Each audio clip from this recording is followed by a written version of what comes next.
পোনপ্ৰথমে আপোনালোকক জনাওঁ যে আমি এই বাতৰি সংবাদ মাধ্যম যোগে আমি দেখিবলৈ পাইছিলোঁ যেহেতু উক্ত সভালৈ আমাক নিমন্ত্ৰণ জনোৱা হোৱা নাছিল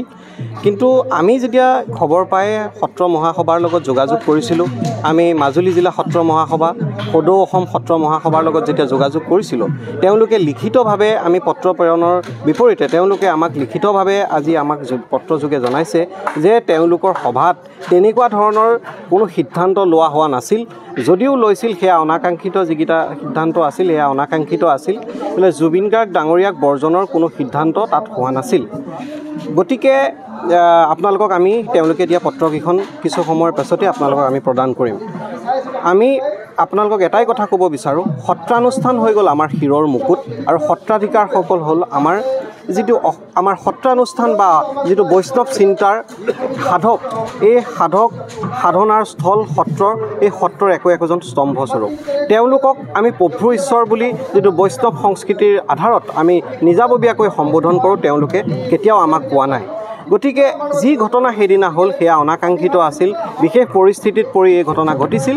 গতিকে আমি মাজুলীৰ সমূহ দল সংগঠনক লিখিতভাৱে তেওঁলোকৰ পৰা পৰামৰ্শ বিচাৰিছিলোঁ তেওঁলোকে যদিও আমাক লিখিত নহয় তেওঁলোকে আমাক জনাইছে বা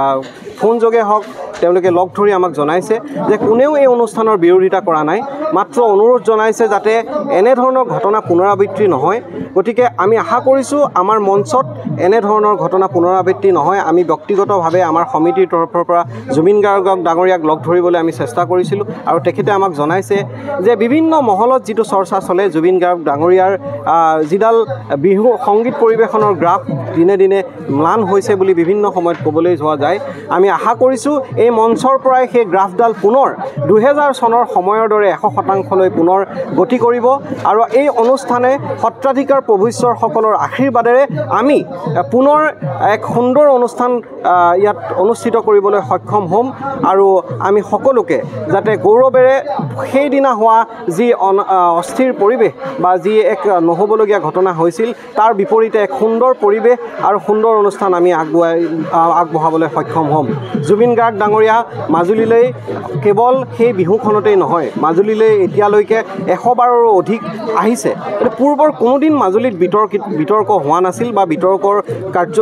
বক্তব্যও তেখেতে কৰা নাছিল যি ঘটনা হ'ল সেয়া দুৰ্ভাগ্যজনক আমি আশা কৰোঁ এনেকুৱা ঘটনা দুনাই নহ'ব আৰু তেখেত আমাৰ জাতিৰ স্বাভিমান অসমীয়াৰ হিয়াৰ আমঠু জুবিন গাৰ্গ গতিকে জুবিন গাৰ্গৰ প্ৰতি যি ভালপোৱা যুৱ প্ৰজন্মৰ বা প্ৰতিজন ব্যক্তিৰ আছে এই ভালপোৱা সদায় থাকি যাওক তেখেত হাজাৰ হাজাৰ যুৱক যুৱতী বা জ্যেষ্ঠজনৰ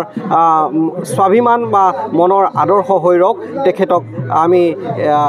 এয়াই আহ্বান জনাইছোঁ নিশ্চিত 19 এপ্ৰিলৰ 29 যি ৰঙালী বহাগী উৎসৱ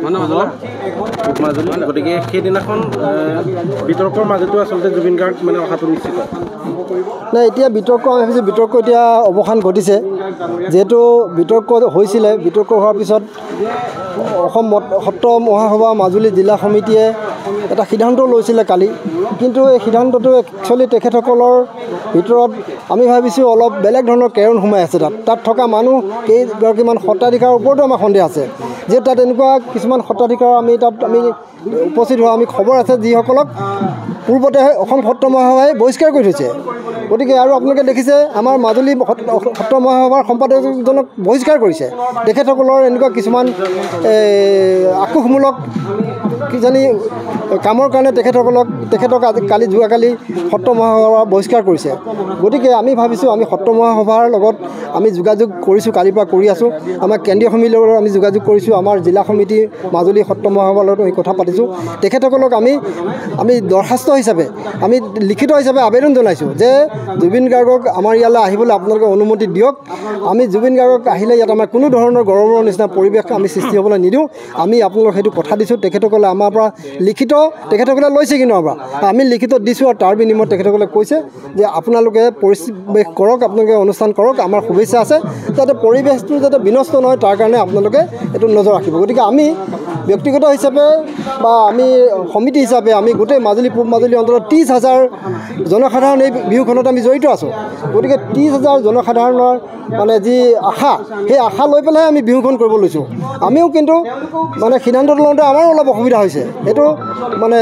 আমাৰো অসুবিধা হৈছে গতিকে কিন্তু তথাপিতো আমি কৈছোঁ যে আমাৰ অনুষ্ঠানত কিন্তু তেনেকুৱা ধৰণৰ পৰিৱেশ সৃষ্টি নহয় বুলি আমি আশা ৰাখিছোঁ আৰু আপোনালোকক আমি অনুৰোধ জনাইছোঁ মাজুলীবাসী ৰাইজক অনুৰোধ জনাইছোঁ আমি জুবিন গাৰ্গ ডাঙৰীয়াকো আমি আপোনালোকৰ মাধ্যমে আমি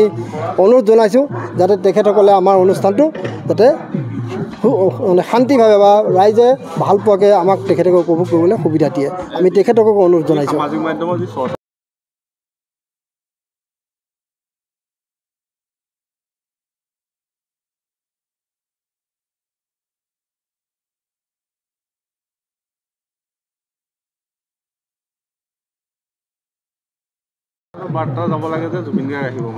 হয় এই বাৰ্তাটো সকলোকে আপোনালোকে মানে প্ৰেৰণ কৰিব যাতে জুবিন গাৰ্গৰ অনুষ্ঠানটো আমাৰ ইয়াত মানে কেঞ্চেল হোৱা নাই আমি অনুষ্ঠানটো ইয়াত অনুষ্ঠিত কৰিম সেইটো আপোনালোকৰ প্ৰতি আমাৰ অনুৰোধ জুবিন গাৰ্গ ডাঙৰীয়া অহাটো প্ৰায় নিশ্চিত হৈছে আৰু আমি সত্ৰ মহাসভাই আমাক লিখিত যোগে তেওঁলোকে ইয়াত তেখেতক বৰ্জন কৰা হোৱা নাই বুলি আমাক লিখিতভাৱে জনাইছে গতিকে এনে এজন অসমৰ স্বাভিমানী শিল্পীক বৰ্জন কৰাৰ এনে এটা ইতিহাস যদি মাজুলীয়ে সৃষ্টি কৰে অনাগত দিনত এই গ্লানি কেতিয়াও আমি গ্ৰহণ কৰিব নোৱাৰিম তেখেত অসমীয়াৰ সম্পদ আৰু যি অনাকাংক্ষিত পৰিৱেশ সিদিনা হৈছিল আমি আশা কৰিম পুনৰাই সেই অনাকাংক্ষিত পৰিৱেশ মাজুলীত সৃষ্টি নহ'ব আৰু তাৰ বাবে আমি তেখেতক ব্যক্তিগতভাৱে অনুৰোধ জনাইছোঁ আমি আশা কৰিছোঁ জুবিন গাৰ্গ ডাঙৰীয়াই এক ঐতিহাসিক অনুষ্ঠান কৰি এই বাকৰিৰ পৰাই অসমক এক নতুন আলোড়নৰ পুনৰ সৃষ্টি কৰিব